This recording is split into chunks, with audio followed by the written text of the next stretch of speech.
Welcome to The Explainer. Today, we are absolutely cracking open a higher-tier GCSE Physics exam question. We're going to see exactly what it takes to get full marks, and to do that, we need to get inside the examiner's head. So it all starts right here, with this setup, taken directly from an AQA exam paper. You've got a simple wire, a couple of magnets, and an ammeter. The big question is, how does this actually generate electricity? We're going to break down question 8, piece by piece, using the official AQA mark scheme as our guide to see exactly how every single mark is earned. Okay, let's dive right in. The first part of the question is a nice, straightforward one-marker. It's really just designed to check if you know a key term. So the question is simple, right? The teacher moves the wire up, and suddenly the ammeter shows a current. All you need to do is name the physical principle that's going on here.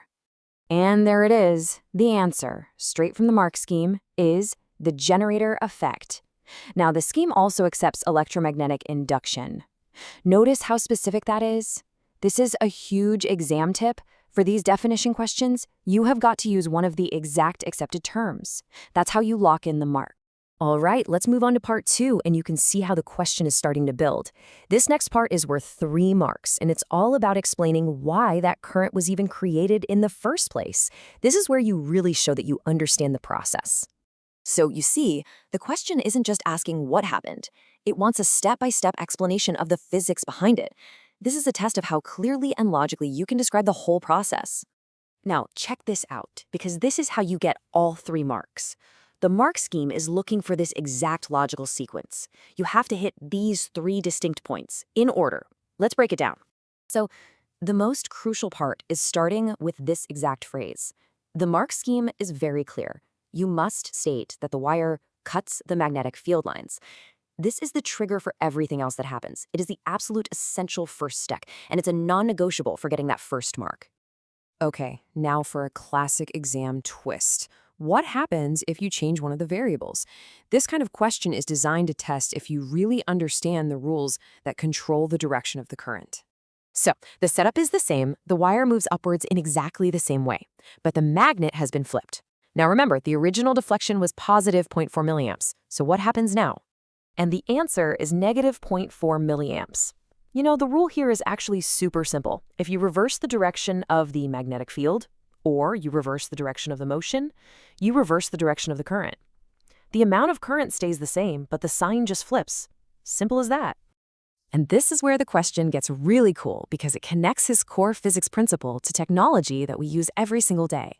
This last part is all about applying your knowledge to a totally new context, a microphone. So on the left, you've got our simple classroom experiment, and on the right, a diagram of a moving coil microphone. They might look totally different, but believe it or not, the physics making them work is identical. Let's see how. So here's the final 3-mark challenge. You have to connect the dots. How does sound waves going into a microphone end up as an electrical signal? It's asking you to apply everything we've just been talking about. And here they are, the 3 marking points, pulled right from the mark scheme. It's a chain reaction, you see. First, the sound waves hit the diaphragm, making it and the coil vibrate.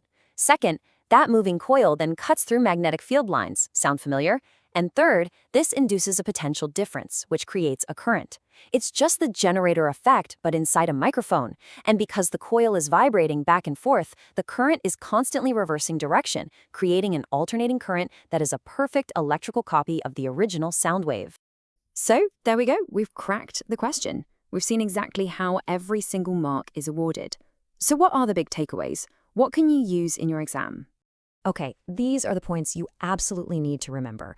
First, master those keywords. Second, you have to burn the phrase cutting magnetic field lines into your memory. Third, understand that logical flow. Movement leads to potential difference, which leads to current. Fourth, know that reversal rule inside and out.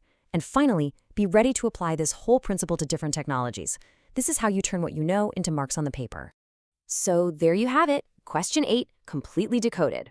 The real key takeaway here is that this incredible effect is all around us, from the dynamo on a bicycle all the way up to the massive turbines in a power plant. So the real question is, where are you going to spot it next?